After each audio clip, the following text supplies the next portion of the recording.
ان الحمد للہ نحمده ونستعینه ونستغفره ونعوذ باللہ من شرور انفسنا ومن سیئات اعمالنا من يهده اللہ فلا مضل له ومن يضلل فلا هادی له واشهد ان لا الہ الا اللہ وحدہ لا شریک له واشهد ان محمدا عبدہ ورسولہ اما بعد فإن خير الحديث كتاب الله وخير الهدي هدي محمد صلى الله عليه وآله وسلم وشر الأمور محدثاتها وكل محدثة بدعة وكل بدعة ضلالة وكل ضلالة في النار.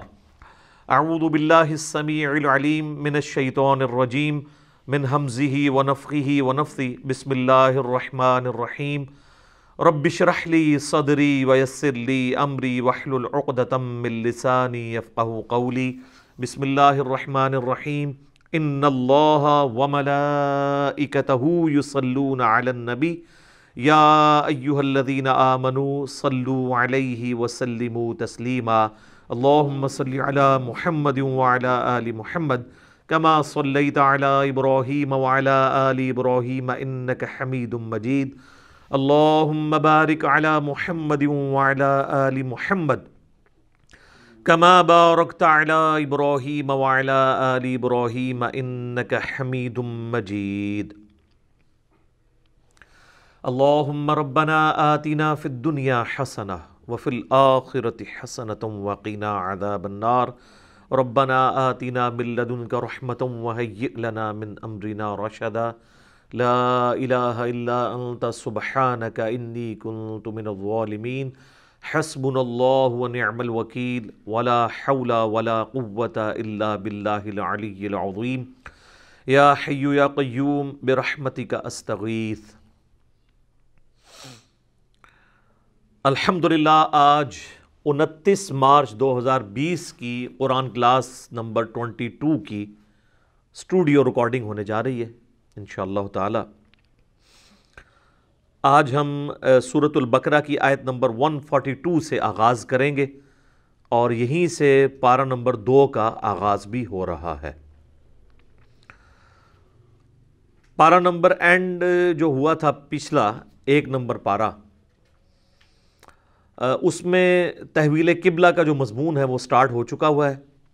یہ بہت اہم مضمون ہے، اسی لیے آپ دیکھیں گے کہ مسلسل کئی رکوع جو ہے وہ تحویل قبلہ کے اوپر آئے ہیں، چونکہ اللہ تعالیٰ نے پرانی امت مسلمہ یعنی بنی اسرائیل کو معزول کر کے نئی امت مسلمہ یعنی بنو اسماعیل کو اٹھانا تھا اور ان کے ذریعے باقی لوگوں تک جو دعوت پہنچنی تھی. تو اس کے سمبل کے طور پہ اللہ تعالیٰ نے تحویل قبلہ کر دیا. یروشلم جو کئی صدیوں سے سابقہ امت مسلمہ کا قبلہ تھا اس کو چینج کر کے دوبارہ سے قبلہ ابراہیمی کو قبلہ بنا دیا گیا، یعنی مکہ مکرمہ کو. ایک متھ جو پبلک کے اندر مشہور ہے، ہم عموماً یروشلم کے لیے جسے ہم ایلیا بھی کہتے ہیں، بیت المقدس بھی کہتے ہیں اور بعد میں وہاں پہ مسجد اقصیٰ بھی بن گئی، قبلہ اول کا لفظ استعمال کرتے ہیں. تو یہ بالکل غلط ٹرمنالوجی ہے. اصل میں وہ قبلہ اوسط ہے. قبلہ اول بھی خانہ کعبہ ہے اور قبلہ آخر یعنی فائنل جو قبلہ ہے وہ بھی خانہ کعبہ ہی ہے. اور اس کے ثبوت کے اندر جو سورہ آل عمران کی آیت آتی ہے پارہ نمبر 3 کے بالکل سٹارٹ کے اندر ہی اللہ تبارک و تعالیٰ نے اس حوالے سے ڈسکشن کی ہے، بلکہ پارہ نمبر 4 سورہ آل عمران کے اندر، کہ سب سے پہلا گھر جو اللہ تعالیٰ نے مقرر کیا تھا انسانیت کے لیے وہ یہی ہے. سورہ آل عمران آیت نمبر 96 پارہ نمبر 4 کا پہلا صفحہ ہے. اعوذ باللہ من الشیطان الرجیم. ان اول بیت وضع للناس، بے شک پہلا گھر جو کہ وضع کیا گیا تھا، مقرر کیا گیا تھا لوگوں کے لیے، للذی ببکۃ مبارکہ، وہ ہے جو شہر بکہ کے اندر ہے. یہ بکہ اور مکہ دونوں ہی ایک شہر کی پروننسیشنز ہیں، 2 لفظ استعمال ہوئے ہیں. جس طرح میں اکثر مثال دیتا ہوں کہ ہمارے پڑوسی ملک انڈیا کے اندر بامبے اور ممبئی، وہاں پہ بھی میم اور با کا فرق ہے، ایک ہی شہر کے لیے استعمال ہوتے ہیں. للذی ببکۃ مبارکا وہدی للعالمین، وہ ہے جو شہر بکہ یعنی مکہ کے اندر ہے، بابرکت ہے اور ہدایت ہے تمام جہان والوں کے لیے۔ فیہ آیات بینات مقام ابراہیم، وہاں پہ اللہ تعالیٰ کی کھلی نشانیاں ہیں جن میں سے ایک مقام ابراہیم ہے۔ ومن دخلہ کان آمنا، جو بھی اس شہر میں داخل ہو گیا وہ امن والا ہو گیا۔ وَلِلَّهِ عَلَى النَّاسِ حِجُّ الْبَيْتِ، اور لوگوں پر اللہ کا یہ حق ہے کہ اس بیت کا، اس گھر کا حج کریں۔ من استطاع الیہ سبیلا، جس میں بھی استطاعت ہو اللہ کے گھر کا حج کرنے کی۔ ومن کفر، اور جو کوئی روگردانی کرے گا، فإن اللہ غنی عن العالمین، تو بے شک اللہ تعالیٰ بے پرواہ ہے تمام جہان والوں سے، اللہ کو تو کوئی پرواہ نہیں جی۔ تو یہ حج کی فرضیت اس حوالے سے قرآن میں بھی آئی ہے، اسی آیت سورہ ال عمران آیت نمبر 96 کے کانٹیکسٹ میں۔ تو جب یہ ذکر ہوا کہ یہ پہلا گھر ہے تو یہ حضرت آدم علیہ السلام نے ہی اسے تعمیر کیا، بعد میں ابراہیم علیہ السلام نے اس کی بنیادیں اٹھائیں جو گم ہو چکی تھیں۔ اور بخاری مسلم میں حدیث ہے، نبی علیہ السلام نے فرمایا، اے عائشہ، اگر مجھے تیری قوم کا خیال نہ ہوتا کہ یہ نئی زمانہ جاہلیت سے پھر کے اسلام کی طرف آئی ہے تو میں حتیم کو توڑ کر خانہ کعبے میں داخل کر دیتا اور اسے ابراہیمی بنیادوں پر کھڑا کر دیتا۔ ابراہیمی بنیادوں میں جو حتیم کعبہ ہے وہ کعبے کا حصہ ہے۔ وہ صحیح بخاری میں آتا ہے کہ مشرکین عرب نے اپنا جو حلال مال ہے، اکثر تو ان کا حرام ہی ہوتا تھا، حلال مال جوڑا اس کے لیے کہ اللہ کے گھر کی تعمیر کریں، تو ان کے پاس مال ختم ہو گیا تو انہوں نے پھر پورا کعبہ تعمیر کرنے کی بجائے حتیم کو جو ہے وہ چھوٹی سی دیوار بنا کے چھوڑ دیا، باقی حصے پہ کمرہ کھڑا کر دیا۔ اب وہ اللہ کی طرف سے ایک حکمت ہوئی کہ وہ حتیم باہر رہا، نبی علیہ السلام کی خواہش تھی اسے داخل کرتے، لیکن آپ نے کہا کہ لوگ کہیں گے کہ اس نے کعبہ توڑ دیا۔ اور بخاری مسلم میں الفاظ ہیں، ایک تو میں بیت اللہ کا دروازہ نیچا کر دیتا، دوسرا حتیم کو کعبے میں داخل کر دیتا۔ وہ نہ دروازہ نیچا ہوا ہے اور نہ حتیم کعبے میں داخل ہوا ہے۔ البتہ بیچ میں ایک کوشش ہوئی تھی، حضرت عبداللہ ابن زبیر رضی اللہ تعالیٰ عنہ نے اپنے دور کے اندر، صحیح مسلم میں ڈیٹیل ملتی ہے، انہوں نے باقاعدہ اماں عائشہ سے چونکہ یہ حدیثیں سنی تھی، وہ بھانجے بھی لگتے تھے، تو انہوں نے اپنے دور خلافت جو 9 سال کا ان کا بنتا ہے اس میں اس کو توڑ کے قبلہ شریف کو نیا تعمیر کیا۔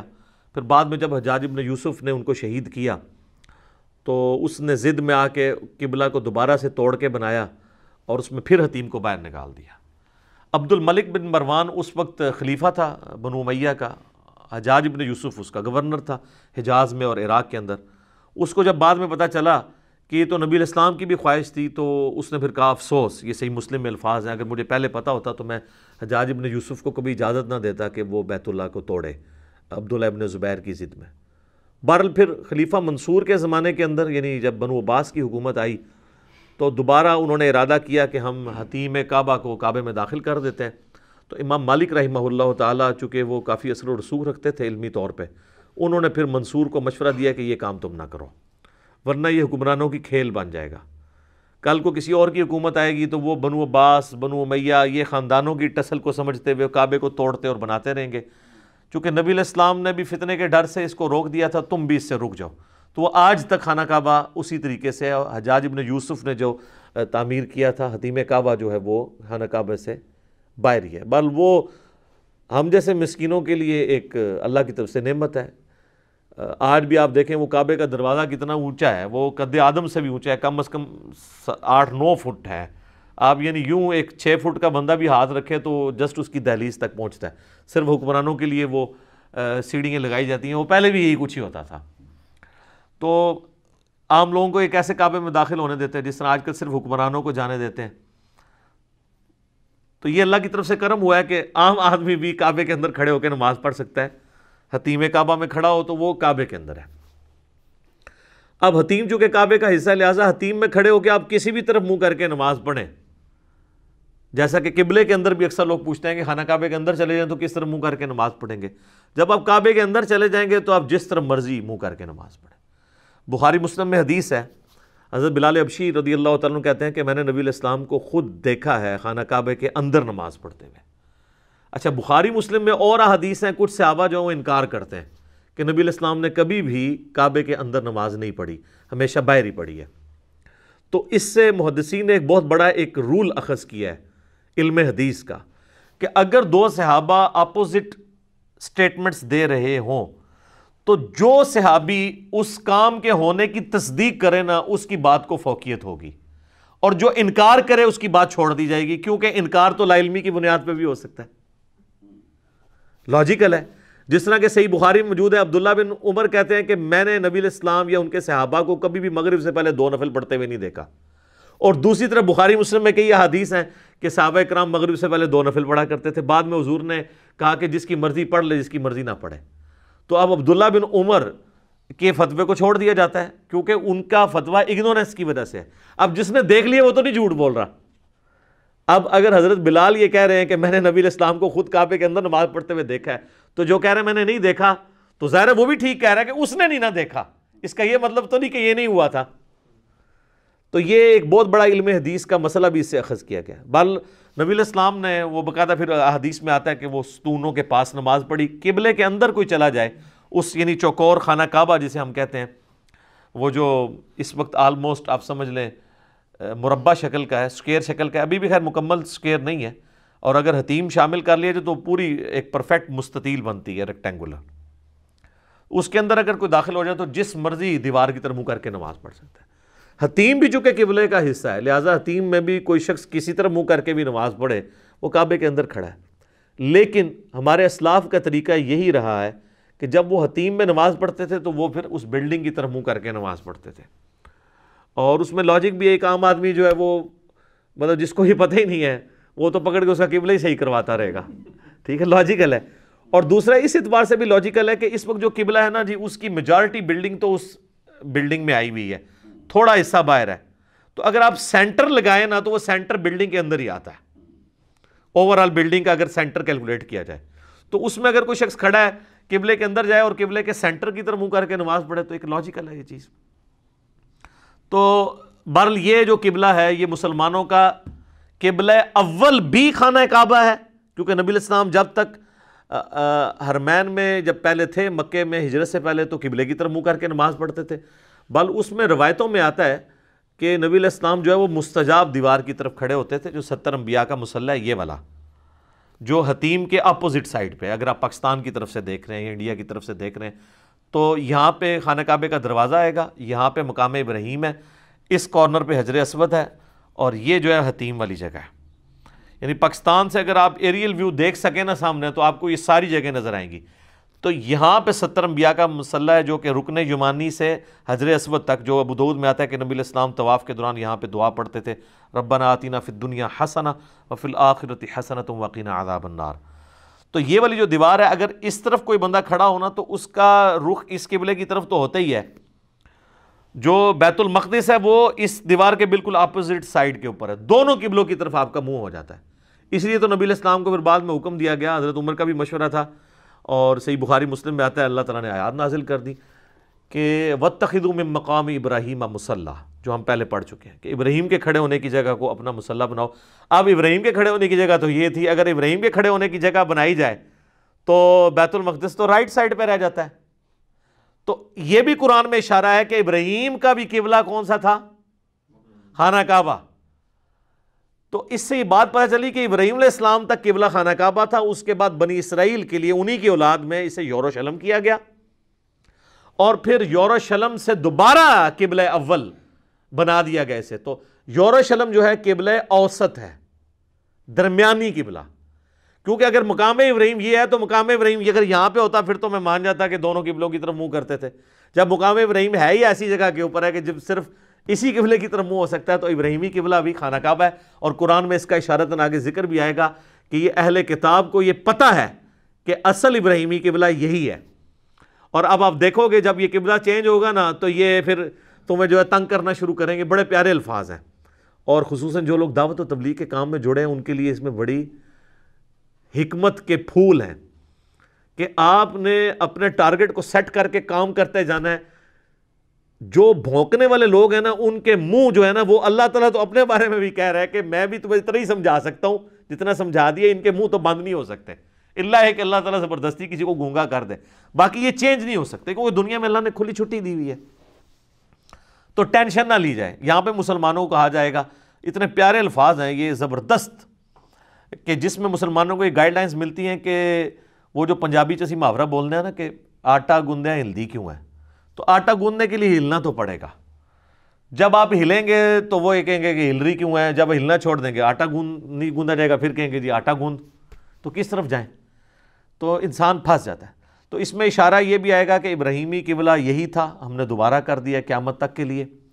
بیچ میں ہم نے کچھ پیریڈ کیا تھا اور اس کی حکمت بھی یہ بتائی کہ جب آپ علیہ السلام، صحیح بخاری میں آتا ہے کہ ہجرت کر کے مدینہ شریف گئے تو آپ صلی اللہ علیہ وآلہ وسلم بیت المقدس کی طرف منہ کر کے نماز پڑھتے تھے، چونکہ وہاں پہ یہودی تھے، اتنی بڑی ٹکر لینا ممکن نہیں تھا، تو فی الوقت ایک کنسنسس ڈیولپ کرنے کے لیے تعالوا الی کلمۃ سواء بیننا وبینکم 17 مہینے، صحیح بخاری مسلم میں آتا ہے کہ نبی علیہ السلام نے بیت المقدس کی طرف منہ کر کے نماز پڑھی۔ کم از کم عام جو یہودی سادہ لوگ ہیں نا، ان کے دماغ میں یہ بات نہ آئے کہ یہ کوئی نیا ہی اس نے قبلہ کھڑا کر دیا۔ پھر 17 مہینے کے بعد نبی علیہ السلام کی تو خواہش پہلے دن سے یہی تھی کہ بیت اللہ ہی ہونا چاہیے، اللہ تعالیٰ یہ چاہ رہا تھا کہ بھئی کنسنسس ڈیولپ ہو۔ 17 مہینے کے بعد پھر تو کوئی یہ بہانہ نہیں نہ کر سکتا کہ یہ موسیٰ سے علیحدہ کو دین لے آیا ہے۔ بھئی جب تک 17 مہینے تک اس طرح منہ کر کے نماز پڑھ رہے تھے تو تم نے کوئی اس پیغمبر کو مان لیا ہے جو اب مان لینا ہے۔ اور دوسرا، آپس میں جب یہودی ملتے تھے نا، چیما گوئیاں یہ کرتے تھے کہ یہ تو کہتا ہے میں ابراہیمی ہوں، اگر ابراہیمی ہوتا تو ابراہیم کا قبلہ تو خانہ کعبہ تھا، یہ ہمارے قبلے کی طرف منہ کر کے کبھی نماز نہ پڑھتا۔ دیکھا، ایک ٹکٹ میں 2 مزے لیتے تھے۔ اور جب مسلمانوں سے ملتے تھے تو وہ کامن ٹرمز پہ بات کرتے تھے کہ باقی دیکھو نا قبلہ تو پھر ساڈا ہی ہے نا جی، جیسے سانو مولوی کہتے ہیں نمازاں تے پھر ساڈی مسجد ہی پڑھ دو، جی جناب تہاڈی مسجد ہی پڑھاں گے، مسجداں تے اللہ دیاں نے۔ اچھا، اور اندر یہ چیما گوئیاں کرتے تھے کہ یہ ہے ہی نعوذ باللہ جھوٹا ہے، اگر یہ واقعی ابراہیمی ہوتا نا تو اس کا قبلہ وہ ہونا چاہیے تھا۔ اس کا ذکر بھی پھر اشارتاً یہاں پہ آئے گا کہ یہ اہل کتاب جانتے ہیں، اور اگر یہ ہم قبلہ نہ چینج کرتے تو انہوں نے دوسرا بہانہ بنا لینا تھا۔ تو بیک وقت ایک بہانے کو تو ایڈریس کیا جا سکتا ہے، دوسرے کو نہیں کیا جا سکتا۔ لہٰذا آپ کو جو بار بار ہم سمجھاتے ہیں نا کہ کسی حد تک ہی کسی کے وسوسے سیٹل کیے جا سکتے ہیں، آپ قرآن سے آیات احادیث ہی دکھا سکتے ہیں، بس اب آپ کہیں کہ ہر نٹی گریٹی کا ایک ایک بال کی کھال اتار کے جواب دیا جائے تو یہ نہیں دیا جا سکتا، خاص حد تک ہی لوگوں کو سیٹسفائی کیا جا سکتا ہے۔ یہاں پہ بھی دیکھیں اللہ تعالیٰ نے سٹارٹ ہی کس سے کیا ہے، اعوذ باللہ من الشیطان الرجیم، بسم اللہ الرحمن الرحیم، سورۃ البقرہ آیت نمبر 142۔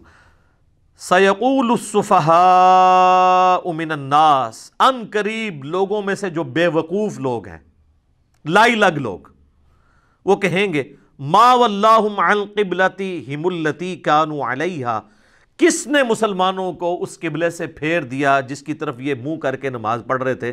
بیٹھے بٹھائے انہوں نے کیا ہویا، چنگے پلے ساڑھے منہ کر کے نماز پڑھ رہے تھے۔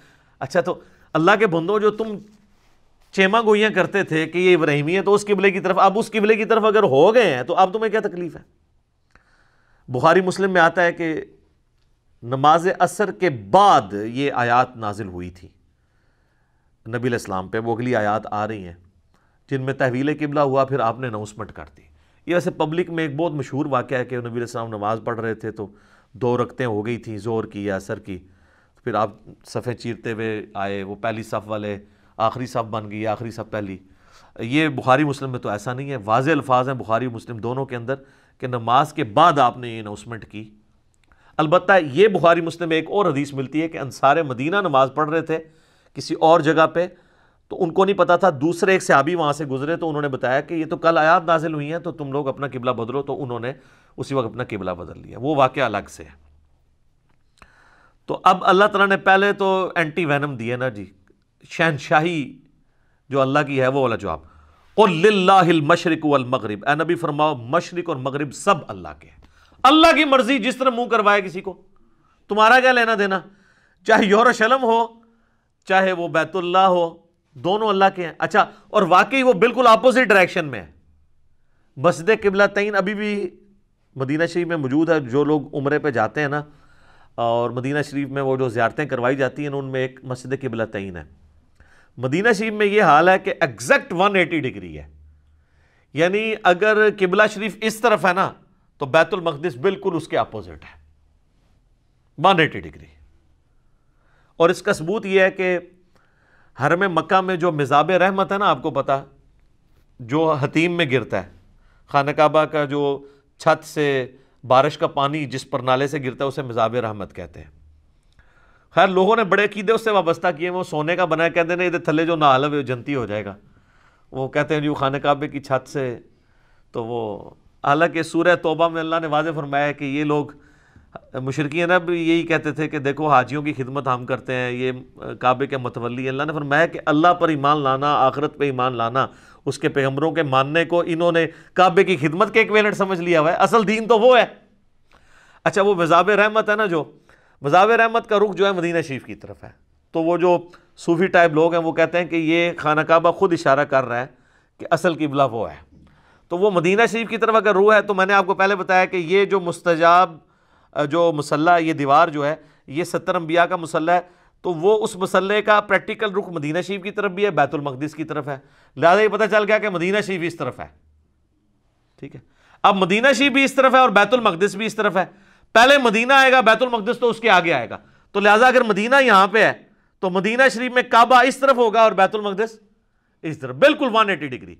تو وہ مسجد قبلتین جو ہے نا مدینہ شریف میں، اس میں انہوں نے 2 محراب بنائے ہوئے ہیں، جو فزیکل محراب جہاں پہ امام کھڑا ہوتا ہے نا وہ تو زمین کے اوپر ہے، اور بالکل اس کی اپوزٹ دیوار میں انہوں نے فرسٹ فلور کے اوپر نا ہلکا سا محراب کا نشان بنایا کہ پہلے قبلہ یہاں پہ ہوتا تھا، کہ وہیں پر یہ آیات نازل ہوئی تھیں تحویل قبلہ کی۔ تو اللہ تعالیٰ ماتا مشرق و مغرب اللہ کے ہیں، جس طرح مرضی منہ کروائے، تم لوگوں کو کیا تکلیف ہے؟ یہدی من یشاء الی صراط مستقیم، وہ جسے چاہتا ہے نا سیدھے راستے کی طرف رہنمائی دے دیتا ہے۔ اور اب ہمارا اور آپ کا ذکر ہو رہا ہے، وَكَذَلِكَ جَعَلْنَاكُمْ أُمَّةً وَسَطًا، اور بالکل اس طریقے سے اے مسلمانوں ہم نے تمہیں معتدل امت بنایا ہے، لِتَكُونُوا شُهَدَاءَ عَلَى النَّاسِ، تاکہ تم گواہ ہو جاؤ باقی ساری انسانیت کے اوپر، وَيَكُونَ الرَّسُولُ عَلَيْكُمْ شَهِيدًا، اور یہ اللہ کے رسول تم پر گواہ ہو جائے۔ یہ بڑی اہم آیت ہے، شہادت علی الناس۔ اصل میں شہادت علی الناس یہ ہے کہ اللہ کا پیغام جو پیغمبروں کے ذریعے انسانیت تک آتا ہے وہ آپ نے باقی انسانیت تک پہنچانا ہے، اسے کہتے ہیں شہادت علی الناس۔ مولانا مودودی رحمہ اللہ کی ایک کتاب بھی، اس کا نام بھی شہادت علی الناس ہے۔ لوگوں کو پتہ ہی نہیں کہ اصل شہادت کا مطلب کیا ہے، ہم تو جو اللہ کی راہ میں قتل ہو جائے اسے شہید کہتے ہیں، وہ اس کا ایک جز ہے، اسے شہید کیوں کہا جاتا ہے؟ شہید کہتے ہیں گواہ کو، وہ کیا گواہی دے رہا ہوتا ہے؟ وہ یہ گواہی دے رہا ہوتا ہے کہ دیکھو میں اس دین کو اتنا برحق سمجھتا ہوں کہ میں نے آج اپنی جان بھی اس کے لیے دے دی، میں نے اپنے عمل سے ثابت کر دیا کہ اسلام حق ہے، میں نے شہادت دے دی، گواہی دے دی۔ شہادت کا مطلب گردن کٹانا نہیں ہوتا، گواہی دینا، وہ پریکٹیکلی گواہی دے دیتا ہے۔ ایک شہادت الناس یہ ہے کہ آپ نے لوگوں تک دین کا پیغام پہنچانا ہے، اور یہ جو دعوت کا کام ہے یہ اتنی بڑی شہادت الناس ہے کہ میدان جنگ میں بھی ہے۔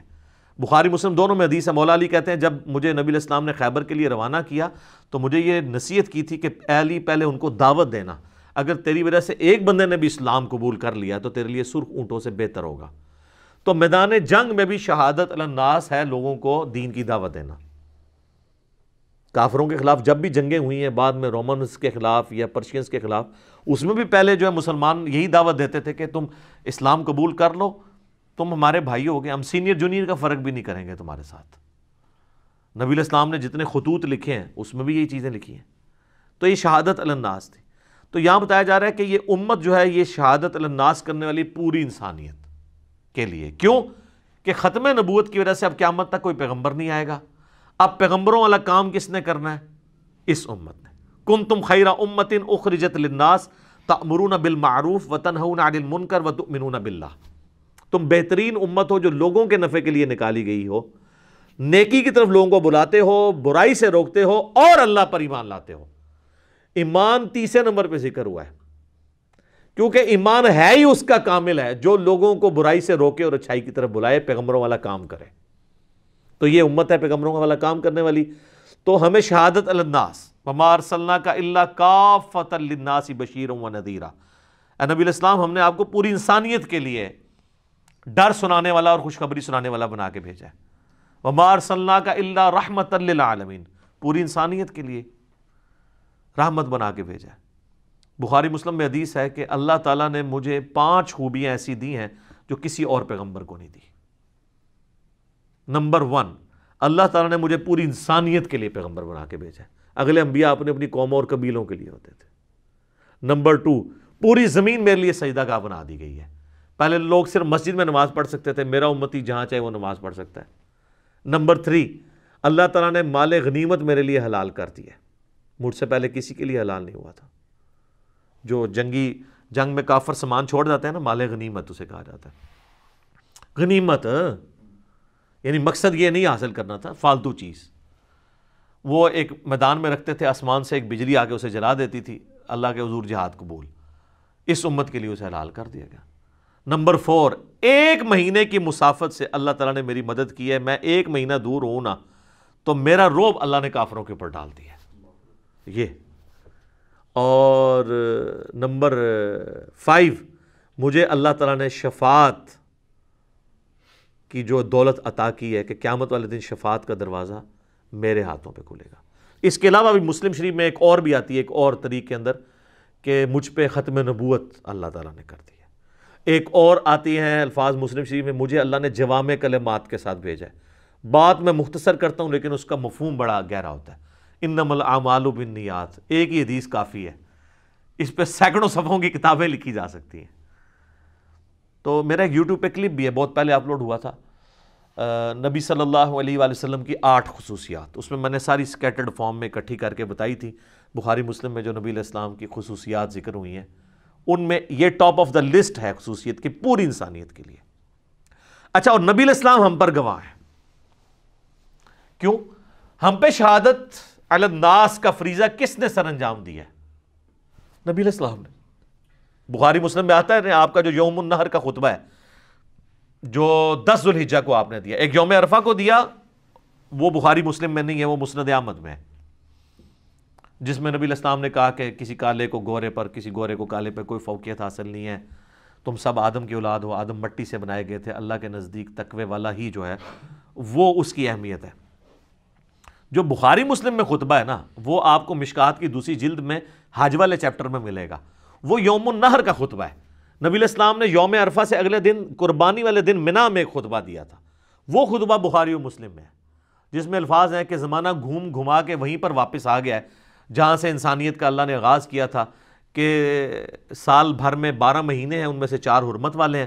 پھر آپ علیہ السلام نے ان 4 مہینوں کے نام بھی بتائے کہ جو ہے ذیقعدہ، ذوالحجہ، محرم، یہ 3 کنزیکٹیو ہیں، اور 1 رجب کا مہینہ ہے، کیونکہ کفار مکہ جو ہے وہ ان مہینوں میں جنگوں کو حرام سمجھتے تھے۔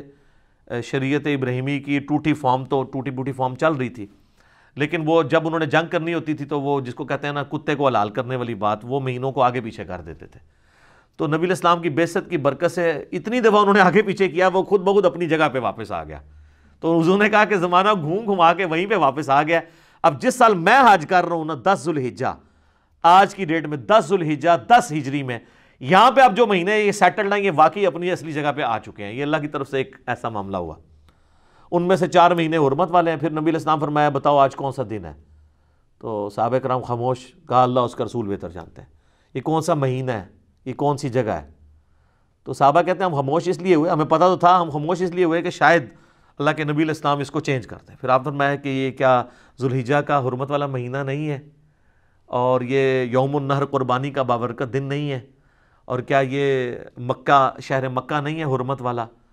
تو یاد سب نے کہا بلا یا رسول اللہ۔ آپ نے فرمایا کہ جس طرح یہ دن، یہ مہینہ اور یہ شہر مکہ اللہ کے نزدیک عزت والا ہے، اسی طرح ایک دوسرے کی جان، مال، عزت، آبرو اسی طریقے سے حرام ہے جس طرح کہ اس کی حرمت کو پامال کرنا حرام ہے۔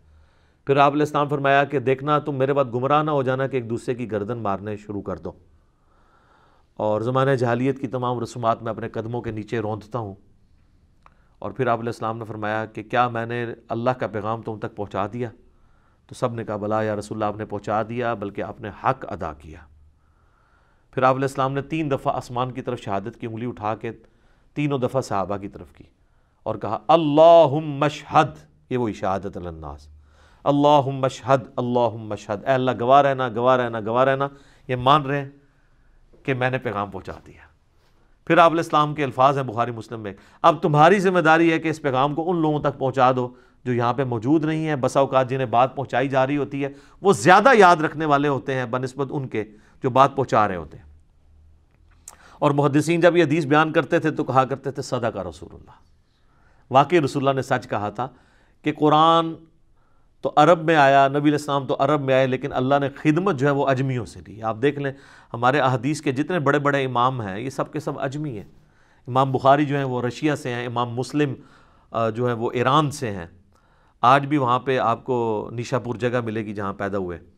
امام ابوداؤد اور امام ترمذی جو ہیں وہ افغانستان کے ہیں، اور آپ دیکھیں سعودیہ کے چینل پہ بھی حدیثیں چل رہی ہوتی ہیں رواہ البخاری رواہ المسلم، تو بخاری مسلم دونوں اجمی ہیں، اللہ نے خدمت لے لی ہے، نبی علیہ السلام نے پہلے اشارہ فرما دیا تھا۔ تو اللہ نے کمپنسیٹ کیا ہے، نبی علیہ السلام کو بھیجا عربیوں میں، دین کا تلوار کے ذریعے کفار پہ مسلط کر کے غلبہ عربیوں کے ذریعے کروایا، اور بعد میں پھر اجمیوں کے ذریعے علمی خدمت لی، اور بعد میں جو تلوار والی خدمت ہے وہ بھی اجمیوں سے لی ہے۔ ٹرکس کون ہے؟ اجمی ہیں، تاتاریوں کی اولاد ہیں۔ لیکن یہ تلوار خام خواہ نہیں سونتی گئی ہے بدماشوں کو اکھاڑنے کے لیے، جس طرح آپریشن کرنے کے لیے نشتر تو چلانا پڑتا ہے۔ آج تک کسی ڈاکٹر کو کسی نے نہیں کہا کہ آپ نے اپینڈکس کے لیے یہ نشتر کیوں چلایا ہے، تو یہ تلوار اس طریقے سے چلی، خام خواہ نہیں کسی کے اوپر چلی، یہ تلوار لوگوں کی ظلم والی تلواروں کو روکنے کے لیے چلی ہے۔ یوٹیوب پہ میرا ایک کلپ ہے، کیا اسلام تلوار کے زور پہ پھیلا ہے، تو اس میں میں نے یہ ساری حکمتیں اس کی بتائی ہیں۔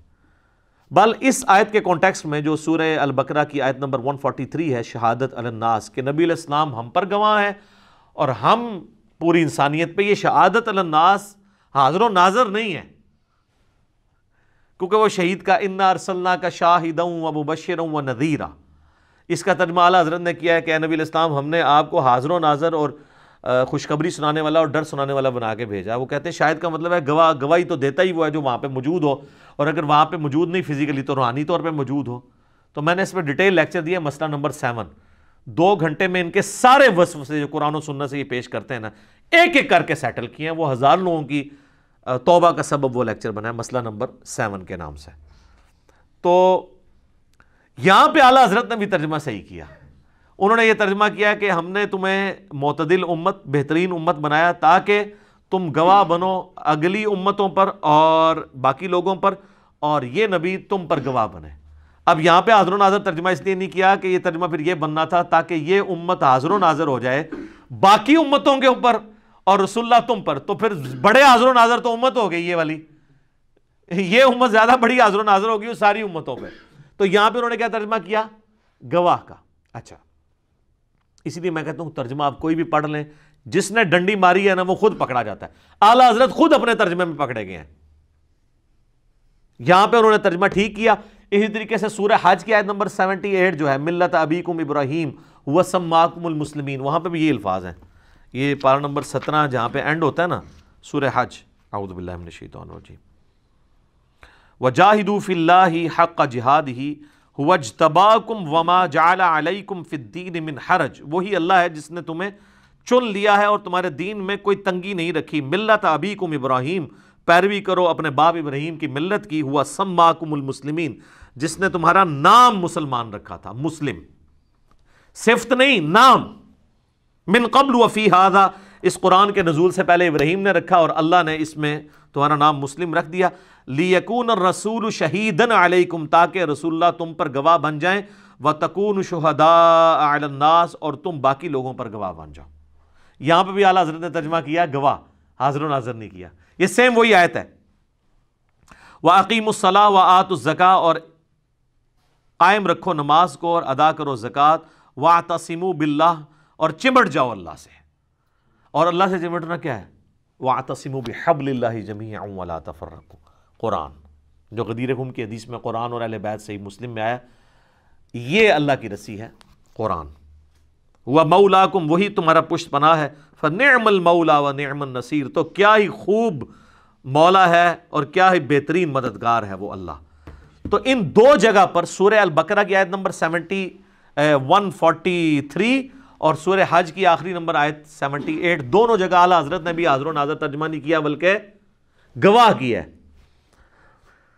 تو قرآن اپنی حفاظت کرتا ہے۔ اچھا، اسی آیت کے کانٹیکسٹ میں بخاری میں ایک حدیث موجود ہے، بخاری مسلم دونوں میں ہے، کہ قیامت والے دن نوح علیہ السلام کو جب اللہ تعالیٰ کھڑا کرے گا، جو سورۃ الاعراف کے سٹارٹ میں بھی آیات آتی ہیں کہ اللہ تعالیٰ فرماتا ہے کہ قیامت والے دن بالکل سورۃ الاعراف کے سٹارٹ میں آیت نمبر ہے 6، فَلَنَسْأَلَنَّ الَّذِينَ أُرْسِلَ إِلَيْهِمْ، ہم ضرور پوچھیں گے ان پیغمبروں سے، ان لوگوں سے جن کی طرف پیغمبروں کو بھیجا گیا، وَلَنَسْأَلَنَّ الْمُرْسَلِينَ، اور ہم ضرور پوچھیں گے رسولوں سے بھی، کیا تم نے ہمارے دعوت کا پیغام پہنچایا تھا؟ رسولوں سے بھی پرسش ہونی ہے قیامت والے دن، اور امتیوں سے بھی۔ تو بخاری کے الفاظ ہیں، مسلم میں بھی سورہ البقرہ کی آیت نمبر 143 کے تحت کہ قیامت والے دن جب حضرت نوح علیہ السلام سے پوچھا جائے گا نا کہ آپ نے اپنے ماننے والوں کو تبلیغ کی، تو مجھے بتائیں تبلیغ کرنے کا اگر کسی نے حق ادا کیا ہے تو نوح علیہ السلام ہی ہے۔ نوح علیہ السلام کی طرح کی تبلیغ کسی نے نہیں کی ہے۔ سر سورہ نوح پڑھے بندے کے آنسو نہیں رکتے ہیں۔ سورہ ہود میں پوری ڈیٹیل آئے گی، 2 رکوعوں میں حضرت نوح علیہ السلام کو کتنی تکلیفیں اٹھانی پڑی، 950 سال۔ سر باقیوں کی تکلیفیں تو ختم ہو گئیں، کسی کی عمر جو ہے وہ 63 سال ہوئی، کسی کی 50 سال ہوئی، حضرت عیسیٰ علیہ السلام کو 25 سال میں اللہ نے اٹھا لیا اوپر، لیکن یہ اللہ کا بندہ وہ ہے جس نے 950 سال تک مخالفین کی گالیاں کھائیں، تکلیفیں اٹھائیں، صرف 78 بندے ایمان لے کر آئے۔ اور وہ تو کیا دردناک الفاظ ہیں، اللہ میں نے دن کو بھی بلایا، رات کو بھی بلایا۔ سورہ نوح پڑھ کے دیکھیں، میں نے جتنا بلایا ان کی سرکشی میں اتنی ہی اضافہ ہوا، اور اینڈ پہ ان کا یا اللہ بس اب مجھے اتنا غصہ، اللہ سے وہ عرض کرتے ہیں اللہ ان کی نسلوں میں بھی کوئی ایمان والا پیدا نہیں ہوگا، یہ مجھے پتا ہے۔ کنکلوڈ جس سے ہمارے بریلویوں نے علم غیب نکال لیا، وہ ان کی اسیسمنٹ تھی، علم غیب نہیں نکلتا تھا، انہوں نے کہا یہ اتنے ناہنجار ہیں کہ یہ تو مریں گے تو مرتے ہوئے اور بچے پیدا کریں گے۔ جس طرح باقی بھی تو اسی طریقے سے نا، بریلوی کا بچہ بریلوی ہوتا ہے نا، دیوبندی کا بچہ دیوبندی ہوتا ہے، اہل حدیث کا بچہ اہل حدیث ہی ہوتا ہے۔ بعد میں اللہ تعالیٰ کوئی ہدایت دے کسی کو تو وہ فرقہ واریت سے نکلے۔ بخاری کے الفاظ ہیں کہ ہر بچہ فطرت میں پیدا ہوتا ہے، پیدا ہوتے وقت اس کے ماں باپ اسے یہودی، عیسائی یا مجوسی بنا دیتے ہیں، نصرانی بنا دیتے ہیں۔ تو بخاری مسلم کے الفاظ ہیں، اسی آیت کے کانٹیکسٹ میں امام بخاری اس حدیث کو لے کے ہیں کہ نوح علیہ السلام جب کہیں گے نا یا اللہ میں نے پیغام پہنچا دیا، تو قوم نوح کہے گی کہ تیرے بندے نے تو پیغام ہی نہیں ہمارے تک پہنچایا۔ اللہ اکبر، جس کا انکار ہی نہیں سی ہونا چاہیے تھا ان کی قوم انکار کرے گی۔ تو اللہ تعالیٰ کے محبوب صلی اللہ علیہ وآلہ وسلم فرماتے ہیں کہ اس وقت میری امت گواہی دے گی حضرت نوح کے حق میں کہ یہ ان کے ماننے والے جھوٹ بول رہے ہیں۔ ہم گواہی دیتے ہیں کہ حضرت نوح علیہ السلام نے اپنے امتیوں تک پیغام پہنچایا۔ مجھے بتائیں یہ امت کس طرح گواہی دے گی؟ یہ امت حاضر و ناظر تھی، کس بنیاد پہ گواہی دیں گے؟ اللہ کی کتاب پہ۔ تو کتاب پہ، اور جو نبی علیہ السلام نے ہمیں بتایا، اور نبی علیہ السلام کو کس نے بتایا؟ اللہ نے۔ لہذا رسول اللہ بھی اگر گواہی دیں گے نا کسی کے بارے میں، وہ اللہ کے بتائے پہ دیں گے۔ جس طرح وہ تو ہم بھی پھر حاضر و ناظر ہیں، نعوذ باللہ، ہم بھی گواہی دے رہے ہوں گے کہ نوح علیہ السلام، میں نے تو نہیں دیکھا نوح، کسی ویکھیا، میں تو نہیں کوئی ویکھیا، ہم علم کی بنیاد پہ گواہی دے رہے ہوں گے۔ تو رسول اللہ بھی اس علم کی بنیاد پہ جو اللہ نے ان پہ نازل کیا ہے۔ سورہ یوسف کا آغاز ہی اس سے ہوتا ہے کہ نبی ہم نے حضرت یوسف کا تم سے واقعہ بیان کرنے لگے ہیں، آپ اور آپ کی قوم لا علم تھے، غافل تھے اس قرآن کے نزول سے پہلے کہ یوسف علیہ السلام کیوں جو ہے وہ یروشلم سے مصر تک پہنچ گئے تھے۔ تو اس سے حاضر و ناظر کہاں سے؟ یہ تو بالکل الٹ باتیں ملتی ہیں۔ سورہ قصص میں آئے نبی نہ تم وہاں موجود تھے، نہ تم وہاں پہ دیکھ رہے تھے جب ہم نے حضرت موسیٰ علیہ السلام کو کوہ طور کے پاس پکارا تھا اور وہاں پہ ان کو ہم نے تورات دی تھی۔ یہ ماننے کے لیے تیار ہی نہیں ہوتے، الٹا تعریف کر دیتے ہیں۔ میں نے کئی بار بتایا، مفتی احمد یہاں نعیمی صاحب نے سورہ قصص کی اس آیت کی تحریف کر دی ہے۔ انہوں نے آدھی آیت لکھی ہے، آیت نمبر 44 ہے یہ، جس میں اے نبی تم نہ موجود تھے اور نہ دیکھ رہے تھے۔ انہوں نے دیکھ رہے کو صرف آدھی آیت لکھی ہے، نبی تم وہاں موجود نہیں، تو کہا کہ اس میں تو یہ لکھا ہے کہ موجود نہیں تھے، یہ تو نہیں لکھا کہ وہاں شاہد نہیں تھے۔ آگے لکھا ہے وما کنت من الشاہدین، تو شاہدوں میں بھی شامل نہیں تھا۔ آپ اندازہ کرے بندہ اس لیول کے اوپر اگر کوئی بندہ اتر آئے تو اب آپ اس کو کہیں گے کہ مطلب اس کو یہ بھول پن میں اس نے یہ کر دیا۔ نعوذ باللہ من ذالک، یہ تو جان بوجھ کے یہ لوگ کرتے ہیں۔ اعوذ باللہ من الشیطان الرجیم۔ وما کنت بجانب الغربی، یہ سورہ قصص کی آیت نمبر 44۔ اے نبی تم مغربی جانب نہیں تھے کوہ طور کے، اذ قضینا الی موسیٰ، جب ہم نے موسیٰ کی طرف وحی کی تھی، الامر جو وحی کا امر بھیجا، وما کنت من الشاہدین، اور نہ وہاں پہ دیکھ رہے تھے۔ وما کنت من الشاہدین اس نے عربی بھی نہیں لکھی، اور صرف پہلا حصہ لکھا کہ اس میں تو یہ لکھا ہے کہ حضور وہاں موجود نہیں تھے۔ ہمارا بھی یہ عقیدہ ہے کہ حضور وہاں موجود نہیں، لیکن دیکھ رہے تھے، کیونکہ یہاں یہ تو نہیں لکھا کہ وہ شاہد نہیں تھے، اور لکھا ہوا ہے اتنی سی آیت اس کو بھی آدھا کر کے لکھ دیا۔ آج بھی جالک آپ کھول رہے ہیں، حاضر و ناظر کی بحث پڑھیں تو آپ کو شروع میں ہی مل جائے گا آدھی آیت لکھی ہوئی جو ان کے خلاف جا رہی تھی، تو انہوں نے آیت ہی آدھی کر دی، اور اس آیت کے نے جو لکھا تھا اس کے الٹ لکھ دیا۔ تو نبی علیہ السلام کی امت گواہی دے گی، تو حضور علیہ السلام فرمایا میری امت گواہی دے دے گی حضرت نوح علیہ السلام کے حق میں کہ یہ سچے ہیں، ان کی امت جھوٹ بول رہی ہے۔ تو امت گواہی علم کی بنیاد پہ دے رہی ہے، وحی کی بنیاد پہ دے رہی ہے جو نبی علیہ السلام کے ذریعے پہنچا۔ تو نبی علیہ السلام کیوں گواہی دے رہے ہوں گے کہ نبی علیہ السلام بھی وہاں پہ موجود نہیں تھے، ان کو قرآن ان پہ نازل ہوا تھا، اس سے ان کو پتا تھا۔ ورنہ تو بخاری مسلم میں کتنی احادیث ہیں کہ قیامت الدین میرے حوض کوثر پہ میرے صحابہ میں سے لوگ لائے جائیں گے، میں ان کی شکلیں پہچانتا ہوں گا، میں جب ان کو مشروب پلانے لگوں گا تو مجھے بتایا جائے گا کہ آپ کے بعد یہ دین سے الٹے قدم پھر گئے تھے، میں کہوں گا سحقا سحقا لمن غیر بعدی۔ اس پہ عبداللہ ابن عباس کے الفاظ ہیں کہ یہ وہ لوگ ہیں جو حضرت ابوبکر کے زمانے میں مرتد ہو گئے تھے، فتح مکہ پہ مسلمان ہوئے، قانوناً صحابی بنے، لیکن بعد میں مرتد ہو گئے۔ تو نبی علیہ السلام کو تو نہیں پتا ہوگا کہ یہ میرے بعد یہ ہو گئے تھے، وہ تو اس وقت فرشتے بتائیں گے کہ آپ کو نہیں پتا، اور آپ بھی آگے سے کہیں گے، بخاری مسلم کے الفاظ ہیں دوسرے طریق کے اندر، کہ میں پھر اس وقت وہی کہوں گا جو عیسیٰ ابن مریم کہیں گے کہ اللہ جب تک میں ان میں موجود تھا ان پہ گواہ تھا، جب تو نے مجھے اٹھا لیا تو تو ہی پر گواہ تھا، یہ تیرے بندے ہیں، چاہے انہیں عذاب دے یا بخش دے۔ وہ جو آیت ہے نا سورہ مائدہ کے آخری رکوع کی، حضور علیہ السلام کہتے ہیں میں بھی وہی آیت تلاوت کروں گا جو عبد صالح عیسیٰ ابن مریم کہیں گے۔ تو عبد صالح عیسیٰ ابن مریم اپنے ماننے والوں کے بارے میں کہہ رہے ہوں گے، اور نبی علیہ السلام اپنے ماننے والوں کے بارے میں۔ سر یہ حدیث بخاری مسلم کی جب عبداللہ ابن ابی ملیکہ تابعی بیان کیا کرتے تھے نا، تو بخاری مسلم کے الفاظ ہیں، وہ ساتھ یہ بولا کرتے تھے اے اللہ ہم تجھ سے دعا کرتے ہیں کہ تیرے نبی کی وفات کے بعد ان کے دین سے الٹے قدم نہ پھریں۔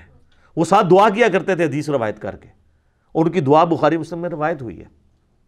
ہم بھی اللہ سے دعا کرتے ہیں کہ اللہم من احییتہ منا فاحیہ علی الاسلام ومن توفیتہ منا فتوفہ علی الایمان، آمین ثم آمین۔ وما جعلنا القبلۃ التی کنت علیہا، اور جس قبلے پہ ہم نے آپ کو پہلے رکھا تھا، یعنی کچھ عرصے کے لیے یروشلم کی طرف، وہ کس لیے تھا؟ الا لنعلم من یتبع الرسول، صرف یہ جانچنے کے لیے کون رسول اللہ کی اتباع کرتا ہے۔ تم عمارتوں کے پیچھے بھاگتے ہو یا اللہ کے رسول کے پیچھے بھاگتے ہو؟ رسول اللہ اگر کہہ رہے ہیں کہ مشرق میں قبلہ ہے تو مشرق میں ہے، اگر وہ کہہ رہے ہیں مغرب میں ہے تو مغرب میں ہے، عمارتوں کے ساتھ کوئی لینا دینا نہیں ہے۔ ممن ينقلب على عقبیہ، اور کون ہے جو الٹے قدم پھیرتا ہے رسول اللہ کو چھوڑ کے، نعوذ باللہ۔ وَإِن كَانَتْ لَكَبِيرَةً إِلَّا عَلَى الَّذِينَ هَدَى اللَّهُ، اور یہ بہت بھاری بات تھی جو قبلے کا چینج ہو جانا، اتنے لوگوں کے میں نے کھانا جناب کوئی آسان کام ہے؟ آج بھی لوگ کہتے ہیں، ہمیں لوگ فون کر کے جدو تو رفع دین شروع کیتا ہے جناب کارلے خلاف ہو گئے نے، تو پھر نعت کیوں پڑھتے ہو؟ تیرے ہوتے جنم لیا ہوتا، واقعی تو اس قابل نہیں تھا، وہ صحابہ اور اہل بیت ہی اس قابل تھے کہ اس زمانے میں پیدا ہوتے، تو رفع دین پھر بھی نہیں سی کرنا۔ ٹھیک ہے جی، یہ میرا ایک کلپ بھی ہے، تیرے ہوتے جنم لیا ہوتا، حسن نثار صاحب کی نعت کے اوپر میں نے ورڈکٹ دی ہے۔ اللہ فرما رہا ہے یہ بڑی بھاری بات تھی اس وقت قبلے کو اس طریقے سے رسول اللہ کے کہنے پہ تبدیل کرنا، اتنے لوگوں کی باتیں سننا، مگر ان لوگوں کے لیے جن کو اللہ نے ہدایت دی ان کے لیے کوئی بھاری بات نہیں تھی۔ وما کان اللہ لیضیع ایمانکم، اور اللہ تعالیٰ تمہارے ایمان کو ضائع نہیں کرے گا۔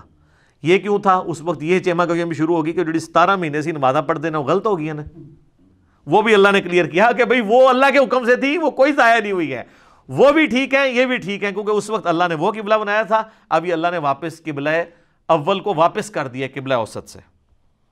ان اللہ بالناس لرؤوف الرحیم، بے شک اللہ تعالیٰ اپنے بندوں پر بہت ہی مہربان اور رحم فرمانے والا ہے۔ اب آپ انداز محبوبیت دیکھیے، قد نرا تقلب وجہک فی السماء، اے نبی ہم آپ کا بار بار آسمان کی طرف چہرہ اٹھانا دیکھ رہے ہیں، وہی کا انتظار کر رہے تھے، اور کس لیے چہرہ اٹھا رہے تھے؟ کہ تاکہ اللہ کی طرف سے حکم آئے اور یہ قبلہ واپس ابراہیمی قبلہ ہو جائے۔ فَلَنُوَلِّيَنَّكَ قِبْلَةً تَرْضَاهَا، ہم ضرور پھیر دیں گے اس قبلے کو اسی طرف جو آپ کی خواہش ہے، ان قریب پھیر دیں گے۔ اور ساتھ ہی پھر کہہ دیا فَوَلِّ وَجْهَكَ شَطْرَ الْمَسْجِدِ الْحَرَامِ، بس ابھی پھیر لیجئے اپنا چہرہ اسی پسندیدہ قبلے کی طرف، مسجد الحرام کی طرف جو آپ کی خواہش ہے۔ وَحَيْثُ مَا كُنْتُمْ، اور اے مسلمانوں تم جہاں کہیں بھی ہو، فَوَلُّوا وُجُوهَكُمْ شَطْرَ، تو نماز کے لیے اپنا چہرہ مسجد حرام کی طرف کر لیا کرو۔ اچھا یہ خانہ کعبے کا ذکر نہیں ہے، مسجد حرام کا ہے، وہ پوری مسجد قبلہ ہے۔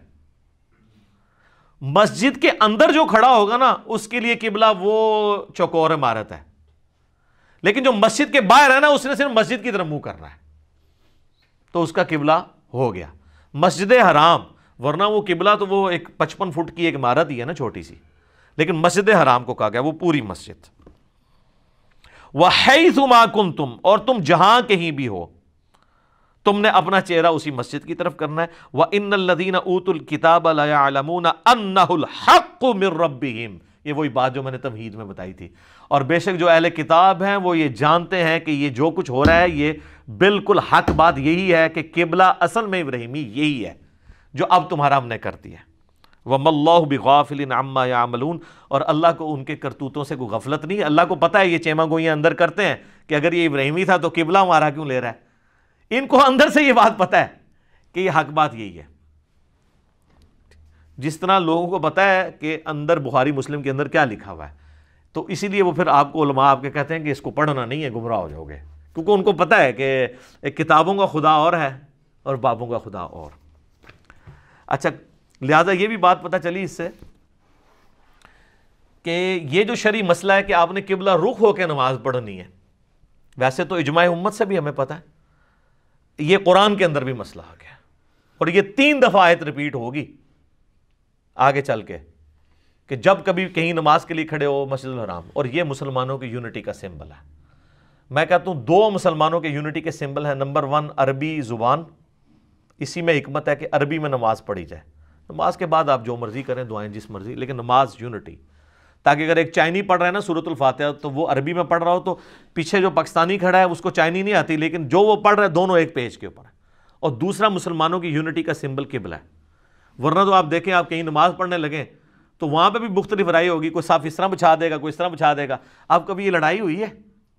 سیدھی بات ہوتی ہے قبلہ کہڑے پاسے اس پاسے، کبھی یہ ڈسکشن ہی نہیں ہوتی۔ ورنہ آپ ذرا امیجن کریں کہ آپ کوئی بلڈنگ بنائیں، کوئی مسجد بنائیں، کوئی پلاٹ لیں، تو ہر دفعہ یہ جھگڑا ایک بندہ کہ نہیں یار ادھروں سورج اتھوں پہ نکل ہے نا، ایتھے دھوپ صحیح ہوندی سردیاں چ، ایتھے گرمی دھوپ پیندی ہے، تسی انج کر لو انج کر لو، وہ اب لوگ بھول ہی جاتے ہیں کہ دھوپ سورج جدھر سے مرضی نکل رہا ہے جدھر مرضی جا رہا ہے، وہ کہتے ہیں نہیں مسجد ایسے ہی بنے گی، ورنہ تو اسی پہ جھگڑے ہوتے ہیں نا، بڑھے نے کہنا سی جی اسی تے سیکا لینا ہوندا دھوپ دا، تو تسی جناب قبلہ اس پاسے کر لو کیونکہ زور اثر وچ جدوں اونج کرو گے تو وہ ادھر ہو جائے گا، ٹھیک ہے۔ جس طرح ہمارے لیے اب آزمائش بنتی ہے نا، عصر کی نماز میں سورج نیچے ہوتا ہے، عموماً بلڈنگ اس طرف ہوتی ہے، تو جو لوگ انڈیا پاکستان بنگلہ دیش کے لوگ ہیں نا ان کے لیے دھوپ اس طرح اویلیبل نہیں ہوتی، زور میں تو ہوتی ہے عصر میں نہیں، لیکن جو شام کی سائڈ پہ لوگ رہ رہے ہیں دوسری طرف، ادھر ان کا کیا مسئلہ ہوگا، ان کی کمر کی طرف سورج جو ہے وہ غروب ہو رہا ہے، کیونکہ ان کے لیے مشرق میں قبلہ ہے، ہمارے لیے مغرب میں قبلہ ہے، تو یہ جھگڑے ہی بنے رہنے تھے، تو اللہ نے جھگڑے ہی ختم کر دیا، مسلمانوں کی یونٹی کا سمبل ہے۔ اس لیے ہم نے جو نماز کا پریکٹیکل ریکارڈ کروایا نا، اس میں جب میں نے کہا نا قبلہ رخ کھڑے ہوں، ٹھیک ہے، تو اس میں ہم نے یہ آیت بھی ڈسپلے کروائی تھی کہ یہ قرآن کے اندر آیا سورۃ البقرہ میں، وَلَئِنْ آتَيْتَ الَّذِينَ أُوتُوا الْكِتَابَ بِكُلِّ آیَةٍ، اوئے ہوئے، اگر تم اہل کتاب کے سامنے تمام دلیلیں لے آؤ، ہر طرح کی دلیلیں، ما تبعوا قبلتک، وہ کبھی بھی تمہارے قبلے کی تب بھی پیروی نہیں کریں گے، حالانکہ ان کو پتہ بھی ہے، کیونکہ سوئے ہوئے شخص کو آپ جگا سکتے ہیں، جو بندہ جاگا ہوا ہے اور کونا بن کے لیٹا ہے آنکھیں بند کر کے، اس کو نہیں آپ جگا سکتے، اہل کتاب کو تو پتہ تھا کہ یہ قبلہ ہے، تو اللہ تعالیٰ فرما رہا ہے تم سارے دلائل بھی رکھ دو، یہی تو ہم آپ کو کہتے ہیں آپ مولوی کے سامنے پوری بخاری مسلم بھی رکھ دیں، رفع دائیں اس نے پھر بھی نہیں شروع کرنا، تسی کہہ دو کیوں نہیں کر رہا، تو آپ اللہ سے بھی پوچھیں گے کیوں نہیں مان رہے اہل کتاب، ان کو تو پتہ تھا۔ وَمَا أَنْتَ بِتَابِعٍ قِبْلَتَهُمْ، اور تم بھی کبھی ان کے قبلے کی پیروی نہیں کرو گے۔ اس میں مسلمانوں کو اللہ نے تسلی دی ہے کہ جن کو بات سمجھ آ گئی ہے نا، ان کو بھی آپ جو مرضی کر دیں وہ ہٹتے نہیں ہیں۔ ہمیں لوگ کہتے ہیں نا جناب وہ اتنے بابے یہ کر کے وہ کہ جناب چھڑا جا منڈا اتنے اعتماد نال کیوں بولتا ہے، بھائی اس لیے کہ جس کو پتہ ہے کہ یہ بات صحیح ہے، جس کے استری سے ہاتھ جلے ہوئے ہیں اس کو آپ بے شک جتنی مرضی کرامتیں کر کے بتائیں گے استری ٹھنڈی ہوتی ہے ساکٹ میں لگا کے، وہ تو نہیں مانے گا۔ ہم نے تو قرآن و سنت خود پڑھ کے دیکھ لیا ہے کہ آپ کے بابوں نے دین غلط دیا ہے، اس لیے ہم آپ سے کہتے ہیں کیا کہ مرنے سے پہلے مسلمان کر لے اس پہ غور، کتابوں کا خدا اور ہے، بابوں کا خدا اور۔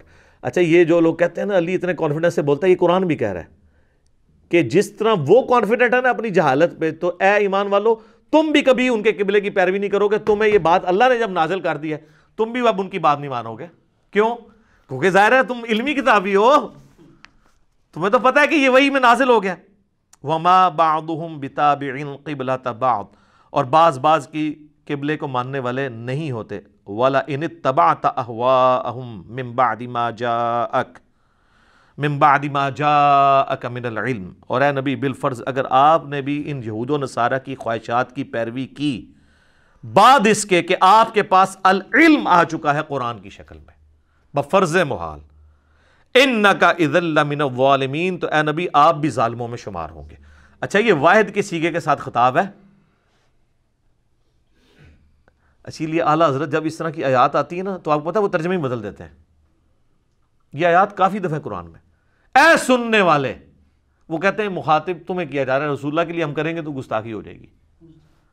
ہاں حالانکہ رسول اللہ کے لیے کریں بھی اور آپ لفظ یہ بول دیں بفرض محال، تو گستاخی کیسے ہوگی؟ کبھی بھی نہیں ہوگی. کہ بالفرض اگر آپ نے بھی کیا اس طرح تو اللہ کی بھی گستاخی ہو جائے گی. قل ان کان للرحمن ولد فانا اول العابدین، اے نبی تم ان سے فرماؤ بالفرض اگر اللہ کا کوئی بیٹا ہوتا سب سے پہلے میں اسے پوج رہا ہوتا، تو گستاخی تو اس میں بھی ہو جانی ہے. اللہ کا کوئی بیٹا ہے، یہ بات سمجھائی جا رہی ہے. اس لیے آپ دیکھیں جو مولوی بیچارے ڈرپوک ہوتے ہیں نا وہ پہلے بولنے سے پہلے کہتے ہیں نقل کفر کفر نہ باشد. حالانکہ یہ نہ بھی بولیں، یہ کوئی آیت نہیں ہے کہ جس کو بولنے کے بعد آپ کفر بول سکتے ہیں. یہ نہ بھی بولیں، انڈرسٹوڈ ہوتا ہے. جب بات سمجھائی جاتی ہے پھر اس کے لیے آپ الفاظ کا چناؤ آپ کو کرنا پڑتا ہے. آپ کافروں کی جب نقل اتار رہے ہوتے ہیں، ڈاکٹر سرار صاحب بھی جب قرآن میں آیات آتی تھی نا کافروں کی پریزنٹ کرنے والی، تو وہ اسی سٹائل میں کرتے تھے. کیسا نبی ہے بازاروں میں چلتا پھرتا ہے؟ تو وہ کہتے تھے اب میں اس طرح تو نہیں کہہ سکتا یہ کیسے نبی محترم ہے کہ بازاروں میں چلتے ہیں، وہ اس طرح تو نہیں کافر کہتے ہوں گے. ٹھیک ہے، تو کافر جس طرح کہہ رہے ہیں ویسے ہی پریزنٹ کرنا ہے نا، لیکن وہ پریزنٹیشن سے آپ گستاخ نہیں ہو جائیں گے.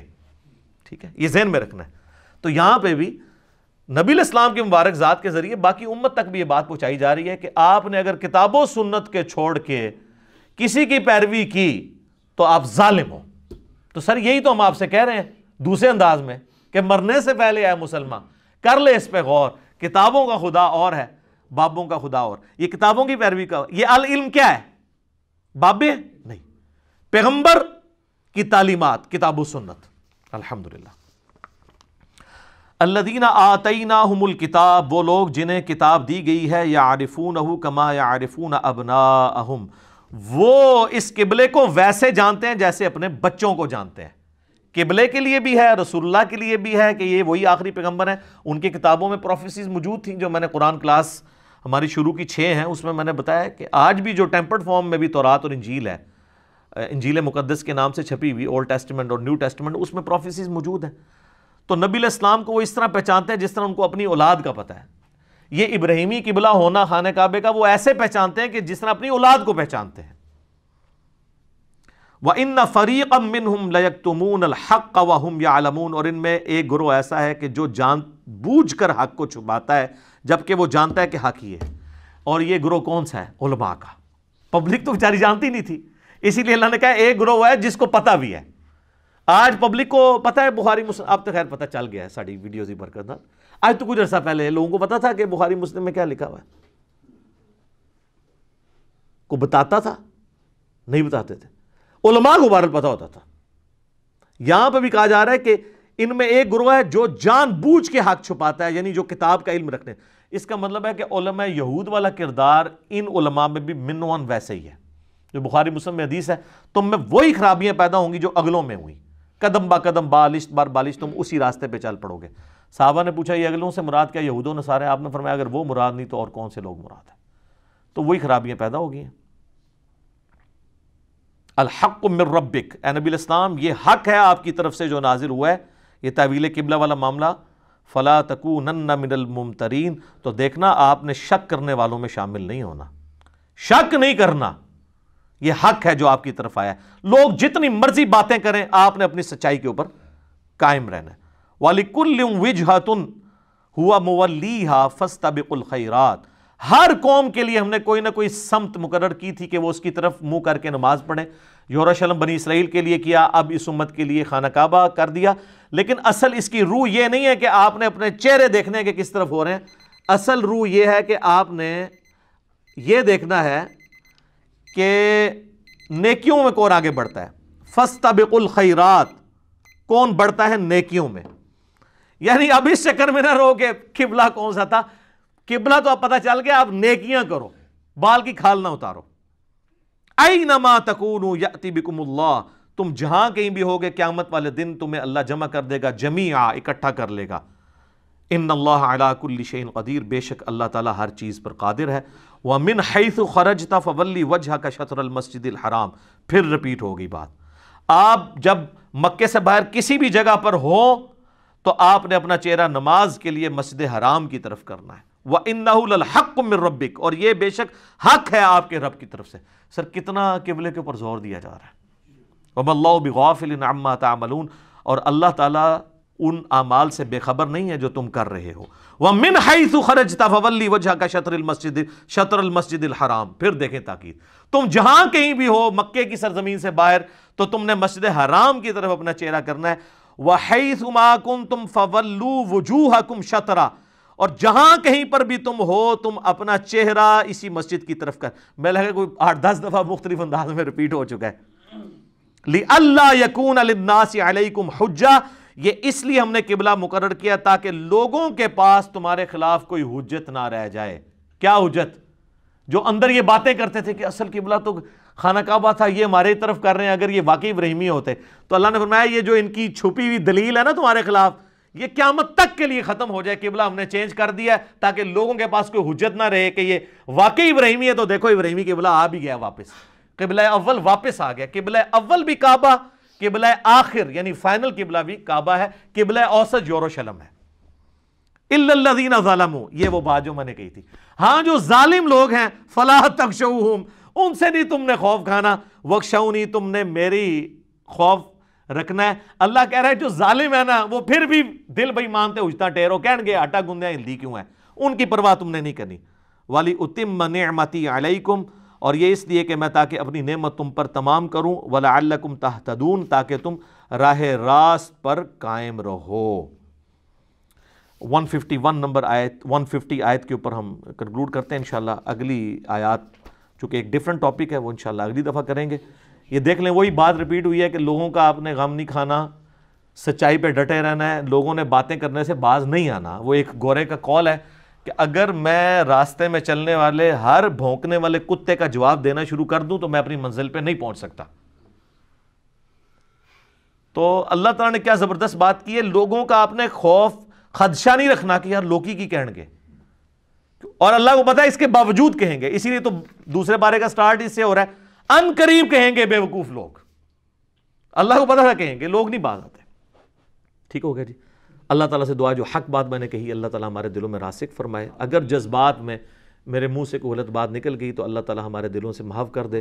ہمیں کتاب و سنت کی تعلیمات پر عمل کر کے دوسرے بھائیوں تک پہنچانے کی توفیق عطا فرمائے. سبحانک اللہم و بحمدک، اشہد ان لا الہ الا انت، استغفرک و اتوب الیک، وما علینا الا البلاغ المبین. جزاکم اللہ خیرا.